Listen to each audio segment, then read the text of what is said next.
Labas. Kipsakise. Good? Yeah, I'm good too. Happy to be here. I'm Jitske Kramer. I'm an anthropologist. And I know that most people have no clue what that means. And I also know that some people have some clue and they think that that's the quickest route to unemployment. But it's not. I try to understand how people shape cultures and cultures shape people. And I repeat that. I'll try to understand how people shape cultures and cultures shape people. As soon as people, Homo sapiens, get together, they start creating cultures. We can't do otherwise.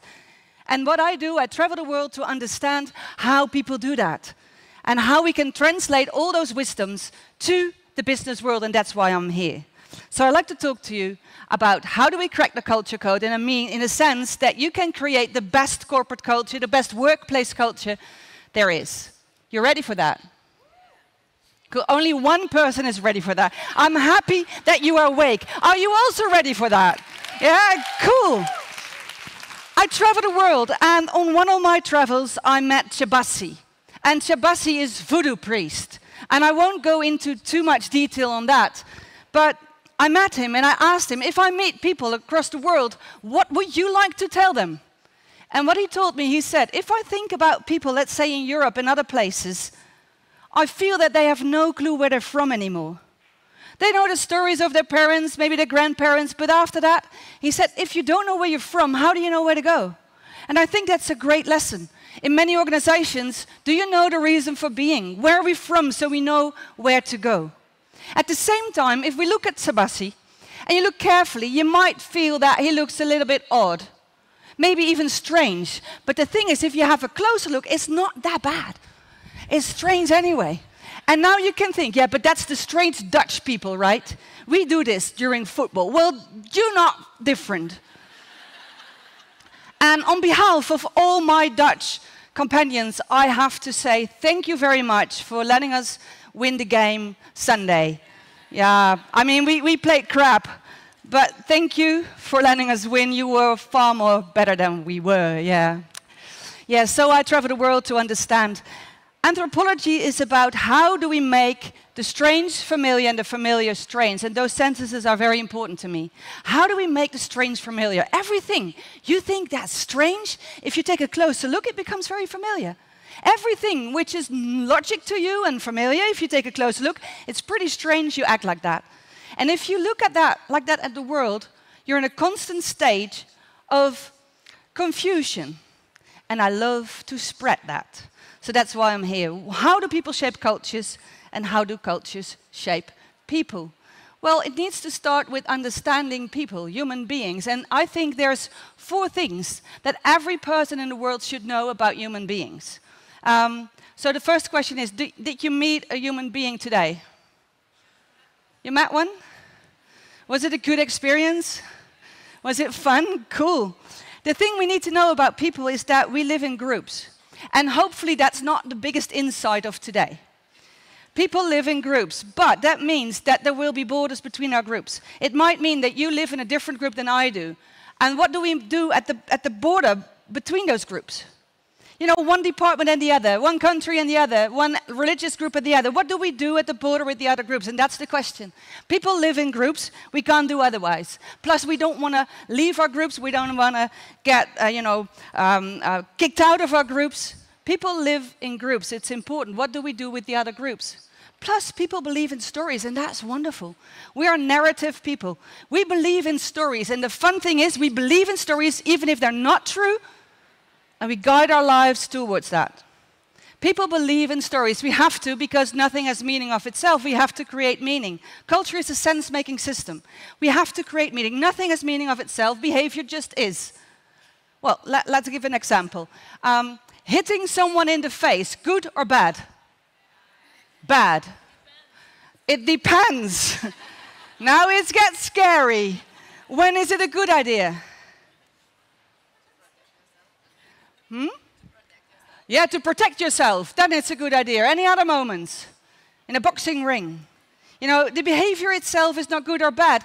A parent hitting their child for educational purposes, is that a good or a bad thing? Bad. In the Netherlands, it's forbidden by law, but I always see people's faces saying, yeah, but then you don't know my kids. A teacher in a school hitting a kid for educational purposes, is that good or bad? And then the question is, who experienced that as a child? And maybe I can see hands, maybe you have, maybe you haven't. It always, points out the age or region when people show up hands. But it used to be a good thing in the Netherlands. Now it's not, it's forbidden. But I meet teachers and they say, those were the days. You can't do anything anymore. Things change. Nothing has meaning of itself. We create the meaning together. We create a story we believe in, and our group believes that story. And if I have a different view than my group, I might be kicked out of my group, so I'm very careful. People create hierarchies. We are hierarchical beings. We're all equal, of course, but hey, I was here first. Or we with more. I have more budget. I have a bigger voice. I'm a man. That's a joke. I'm not. But it's important. People create hierarchies. So what one person says is not necessarily as important as the others if you look at the group and create the storylines. People live in groups. We believe in stories. We are hierarchical beings. Plus, we are in a very complicated and complex process of give and take. We're all trapped in a loop of reciprocity. I give a lot of stuff to you and you give to me. I give knowledge, attention, and products, and I'll give that all and you give some back to me. And the funny thing is, if I give something, let's call it work, and I give something, I get something back, let's call that salary. And some other person is doing exactly the same thing, but getting less back, that person will be angry. The world is full of angry people at this very moment because we feel things are not really shared in a fair way. People are reciprocal beings. We believe in stories and we shape cultures to deal with all that. That's what we do. Now, how do we shape those cultures and what can we learn from that if we look at your organization? People shape cultures. Cultures don't fall from the sky, we create them together. How do we do that? Well, nothing has meaning of itself. I already explained that. So what do we need to do? We need to create things which we think is valuable. So we create our values. And if we have our values, the things we think are important, then we have to act on it. Because if we don't act on it, it will just sit on a website, right? So we have to act on it. So we start saying, well, that's nice behavior, that's not. People decide what's good and bad and right and wrong and true and false. That's culture. We believe in the story, and since it's a collective thing, we all need to act on it, so we create norms. And some norms become very explicit. If you break them, you go to jail, you're fired, anything. And others are very implicit. And the crowd makes it very clear, if you don't apply those norms, you're out. Group pressure. And now we have our storyline. This is the story. We start believing it. This is what you say, well, this is good, this is bad, this is how you should behave in our organization. If you don't do that, you're out. And if we have that, we start creating the physical world. The systems, the protocols, the procedures, how we build the buildings, and that's culture. People shape cultures. Now, how do they do that? There's only two processes you need to improve in a way. Because people shape cultures through interaction and decision-making. That's what it is. If there's a group of people here and here, they never interact, nothing will shape. If you start interacting, things will shape. And they'll have different ideas, because one will say, I think this is good, and the other said, no.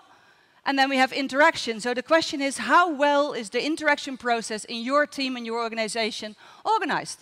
Plus, if we have those interactions, from where do we spend our money on to what is good behavior in our workplace, then the question is, who will decide that question? And that's around power. Cultures are always shaped through power dynamics. People shape cultures. Now, your culture, you could say, is a unique answer to universal questions. Let me explain. Every group of people gets together, right? And they start having to create cultures. How do they do that? Well, they need to answer universal questions. Which are the universal questions? Easy. How do we pay respect? What do we do with time? How do we do with leaders? What do we do with new people, with life and death, with the difference between men and women? All these things are universal questions. And now you have the challenge to find the right answers for your organization to those universal questions. And it might be that the other organization has different answers because they've got something different to do. And that's why we have different cultures in different places. Now, it's interesting when they start meeting each other, because then suddenly we have a border between the groups, right? And they say, hey, I think what you're doing is wrong, because this is good, that must be bad. This is true, that must be false. And then we have a culture clash, that's it. So then we talk about clashes between teams, departments, organizations, branches, countries, religious groups, etc. So now you're up to speed with the anthropological lens. That's the summary of the whole field of anthropology. Are you still with me? Cool, thank you. Yeah. So if we know all that, then hopefully now you have the question, okay, so then how do I build a strong community? How do I do that? Like I said, I travel the world to understand how people shape those cultures. And on one of my travels, I went to India, to Chhattisgarh. And Chhattisgarh is a province in India where people are pretty poor. There's not much tourism going on right there. And it used to be a place where there was a lot of untouchability. They had the caste system, maybe you heard of that. It's abolished now, but you can still feel traces of it. And untouchability meant that you were not allowed to be touched. So literally your shadow, if it touched someone else, they could hit you. You were not allowed to join in the social structures. You were not allowed to go to school, not to eat with the others, not to go to the temple, which meant that you were not only excluded in the daily life, but also all the lives after that. The dress this man is wearing was a typical untouchability dress. So everyone could see, that's the person. Now, late 1900s, there were people who were mad at this. They want to change because it's not a very preferable situation. And there was a man, and he said, you know, Parasum, he said, well, if we can't go to the temple, let's bring the temple to us. So we will tattoo the name of the Lord Ram, the deity, on our skin, because then the skin gets holy, we can't be beaten anymore. And they called themselves Ramnami. And they took that further and further, and in the end they got full body tattoos, because then they were Ramnami. And from that they started to create communities, which was forbidden. But they start to create communities. They start to read and write by going through different textbooks and chanting. And I went there, and I wanted to understand, how do you create a community as a fight for your position, but not against something, but from the inner strength. I'll give you a taste of what I met, because I went there, and this is kind of their way of acting together.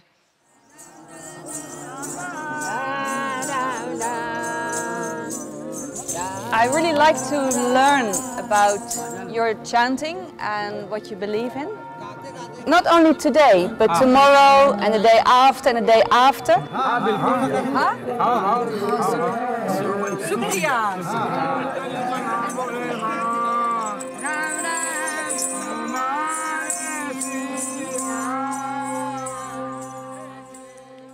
So I spent 2 weeks with them, and we traveled, and every year they go to the Mela. The Mela is like your festival here, but then different. And they go there, it's important, they meet. And I asked them, you know, and I observe, how do you shape that community? Because it's very strong, strong ties. And that's what I learned. What you need to have is a shared story. And everything I tell here, bring it back to your organization. Do you have a shared story? A story everyone knows. Yeah, that's us. That's why we're here, from inner strength. So it's not a story against someone. It's not fighting others around the untouchability. No, this is us. We believe in this, and we come together, and they have very clear rituals. They chant every day, they don't eat meat, they don't fight, they don't use negative language, and they get together to the Mela every year to meet, to gather, like you do here. Strong rituals and symbols, everyone can recognize that. And the symbols are strong, they're holy, and they have clear norms. And you need to apply them. If not, then you're not part of the group. So a strong community also has a sense of inclusion and exclusion, because this is who we are. And then in the end, keep it simple. Not like 10 core values, not hundreds of rules, just a few. every time on the Mela, that's where they go. This is one time a year. The group is small now. There used to be thousands of people, but at one point the young people said, we don't want facial tattoos anymore. So the group is slowly dying out as well. They do chanting a lot, and we can learn something interesting from the chanting. But first, I'll let you hear what that means.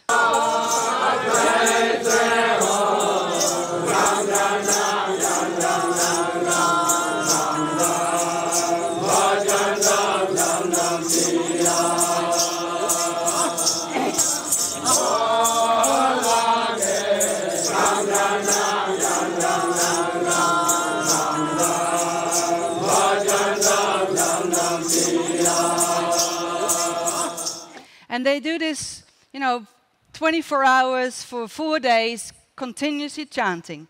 And I asked Maya, what does it mean to you? And she said, well, we go through different emotions. During the chanting, we go through happiness and anger and sadness. And once I was there, I could feel that. The chant has different rhythms, different emotions. And by doing that, there was a lot of connection. And she said the following. She said, the interesting thing is, she said, that in the deepest connection can be found in the feeling of loneliness. And that's not something I think of a lot. But she said, when you go through the chanting and you enter the feeling of loneliness, then you really, really feel connected.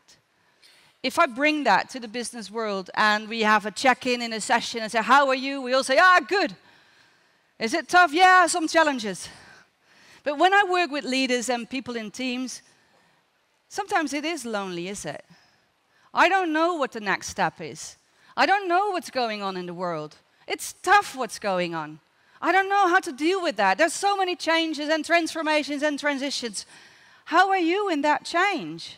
I feel it feels, and when you're courageous enough to share that feeling, then connection will unfold. But that means that we have to actually meet each other. And that's what I've experienced as well. The experience emerges in the encounter, in the I see you moment, not in the how are your tasks going moments. It's connection. We are human beings. We want to connect with others. And in that connection, we shape those cultures. So it's not enough to create the right structure and to have the clear KPIs. No. We need to focus on interaction and decision making. People shape cultures, cultures shape people. Nothing has meaning of itself. We create it together. We live in groups, we believe in stories, we create hierarchical structures, and we have a whole loop of reciprocity and give and take. And in that, we interact with each other all the time. And the sad thing is, many of us are bad at this basic human dynamics of interacting. Because I have an idea, you have an idea, and your idea is stupid because my idea is good. We can call it creativity. Yeah, it's different ideas, but we can call it conflict too. So how do we shape interaction in a way that we create the best workplace cultures ever? Or take it back to your families as well. What do we do? Now, if we zoom in to interaction, there's two types of interaction, roughly. One is interactional, and one is transformational. Let me explain. Interactional communication, interaction, is where you try to make a transaction, where you organize something. We call it bullet point meetings. We call it meetings. You have meetings here? Yeah, you push bullet points. You have task and this and that, and very task-oriented. That's transactional, which is cool. But the true culture shaping is done in transformational interaction. And what's that? It's not a bullet point meeting, it's more like a campfire session. A campfire, you know campfire. I assume you've been at a campfire at one point in your life. If not, you got homework. So we're at the campfire, and that's where we meet. And something magically happens, because we look into the fire and suddenly I start sharing my worries and my dreams, and you do the same. Maybe we even start singing songs. We start sharing stories. You remember when we were there or what Grandma said? It's a campfire conversation. It's a type of conversation where I'm present with my heart and soul, and so are you. It's a type of conversation where I'm happy to share that with you, and so are you. And I'm willing to be touched by your words and what you say, and so are you. And I'm willing maybe to change my mind about the situation if we have this conversation. And I might even change my feelings about the situation, and so are you. That's a transformational conversation. That's a campfire session. Now, we have bullet point meetings and campfire conversations, knowing that people shape cultures through transformational interaction, meaning campfire conversations. Then the main question is, and I ask it to many organizations, do you have enough campfire conversations in your organization? And what is enough? I don't know the number, it depends on you, but do you feel there's enough campfire conversations? May I, by show of hands, who feels that you have enough campfire conversations? Who says, well, we could do more? Yeah. And who says, I'm not going to answer that question? This is what I see, everywhere. We need more campfire conversation. And if I ask why not, they say, yeah, we don't have time for that. We don't have time. It's busy. But the thing is, if we don't make time for it, nothing will shape. If you have, trouble in your family, or you feel that you're losing out, or people are not doing, then you don't push a bullet point meeting. You start a campfire conversation. You lit the candle. You say, what's going on? So be courageous to do that. And it's not clock time. It's intentional time. It's being present. In meeting each other in the ICU, that's where we shape cultures. And yes, we need to get to a point that we share the same story, because we are Homo sapiens, we're storytelling beings, and that's why we have meetings, to make sure that everyone goes the same direction, right? We brainwash sessions, we call it management meetings. You know those? But the thing is, in those meetings, there's always someone with a different view, right? There's always someone. There's always someone. Everyone is aligned, but there's always someone. This little bird hanging upside down, I gave it a name. I call it Harry, or Harriet. But you can give it any name you like. But just what do we say to the Harrys among us? Act normal. Sit up straight. The others will laugh. Don't be stupid. This is how we do stuff, right? But the thing is, innovation, change starts with someone saying, hey, but what if? What if? But people shape cultures, cultures shape people. We believe in stories, we create groups. Our group believes in this story, and now you say that? That's challenging. So people with different voices, they might be excluded, but they won't go away. And I'm sure that each and every one of us here, at one point in your life, you had this moment where the group was saying something, you was thinking, no, I don't think so. Or I want something else. Then the question is, do you say it? Do you express it or not? Many times not, because we are afraid to be excluded, right? So if we don't say it, and if it's not important, it will fly away, it will be fine. But many times there's these things that I do feel very strong about it, but I can't really say it. So I do something else. I start sabotaging the whole process. I start by making jokes. That's funny. To just crack a joke so the tension is gone, but the issue is not solved, right? So if we don't talk about the issue, then we get sarcastic, then we'll have excuses. Then you have the meeting where everyone says, yes, let's do that. And then 2 weeks later, no one did it. And that's because we didn't have the true conversation, right?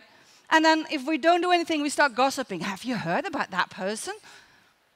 And then it becomes not very safe to talk anymore. The solution is simple. Improve your interaction processes. Check out if the decision-making process is, fair enough and clear.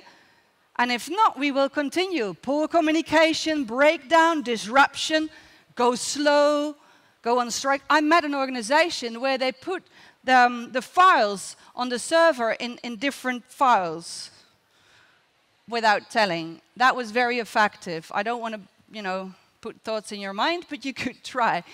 It was a way of sabotaging the group collective intelligence. If you have this behavior going on, and I'm sure you have because we're all human beings, what do we need to do? We need to have a conversation.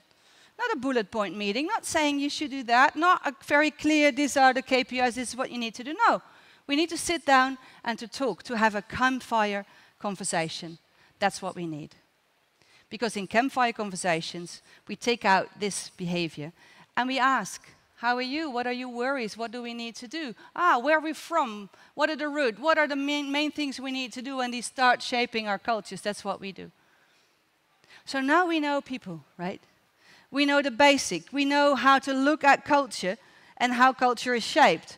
So we know there's behaviors and there's values, there will be behaviors and norms, and we shape the world, right? And it might be that that world goes into change. That the way you shaped stuff up till now won't work for the future. So how do we create future-proof organizations? Is to make sure that in the here and now we have clear interactions and decision-making. That's it. And that it's clear who's deciding what. Because if there's hierarchy in the system, it might be that other people don't feel that way, but they might not be able to express themselves, and then this will continue. And you can see this type of behavior in families, in organizations, in the world when you look at the television. And it's bad when we get into this part, because here it's very hard to connect. It's very hard to have a campfire conversation with someone you hate, but we have to. We have to. That's the only thing we have. If we lose our means of interaction and decision-making, we lose our democracies. That's the core of it. So please be careful to do it and to have the courage to step up. If we think about this change, how do we do that? My newest book, Tricky Times, which was published in English last week, actually. You can get it now online in the ebook. Thank you. Yes, I wasn't expecting that, but thank you. That talks about how people go through transformation, how we use liminality, the messy middle of change, to gear through things. It will show how there will be a chaos in power, because if the storyline is not there anymore, everyone will fight to get the right story in place. And we have wild stories. That talks about that. And maybe I'll be back and talk about that for another time. For now, I just want to leave you with the thought that if you want to create great workplace cultures, and you want to understand how that works, you got to create interaction and decision-making processes very well, understanding that you shape a culture. Plus, you have two forces you can use. And I want to leave you with that thought. Two forces. They're both good. They're not good or bad. We need them both. But probably you like one better than the other. So let's see, what is the force we need to have? First of all, we need to have power. The power to set the goal, the power to put dopamine in the system, the power to make results, the power to have the endorphins that if it's painful, we get the runners high and we keep on going. And we keep on going. And we put the power, because this is our flag, this is our torch, and this is what we want to do. And we get on going because it's busy. And if you keep on doing that, you'll die. If we only have power, you die. It's too much. And I see so many organizations, they only tap into power. We need something else too. It's called love. And if you don't like to use the word love in a business context, use connection. But it's the same. It's like when you have power, you have a torch you carry. That's your corporate culture, that's your goal, that's your vision and your mission, and that's where you want to go. But if you put those torches together, you got a campfire. Not a small one, a big one, it's yours. And you sit at the campfire together with all your colleagues. You don't have to fight to sit there. You're there because you're part of the group, right? And that's where you share your stories and your thoughts. That's where connection happens. That's where you say, I'm sad about this, I'm worried. It's not being vulnerable, as we usually say. It's being human. It's being posing questions, not knowing the way. And that's where you have the deep feeling of being together, of oxytocin floating around, serotonin, because we're proud of each other. That's where we are. So we're at the campfire, and I listen to you, you listen to me. I'm there with open heart and mind and soul, and you are there, and I'm willing to be touched by what you say and change my mind and maybe even my feelings, and that's what you do, and it feels good. But too much love will kill you, so we need to balance it again. We need to tap in power. When it's too much, we go to love. When it's too much, we tap into power, and that's how we do it. People shape cultures, cultures shape people through interaction and decision-making, using power and love. Don't ever forget. So then together we create strong organizations, and you connect when possible, you fight when necessary, you heal when needed, and you say goodbye when there is no other way, but not before you try.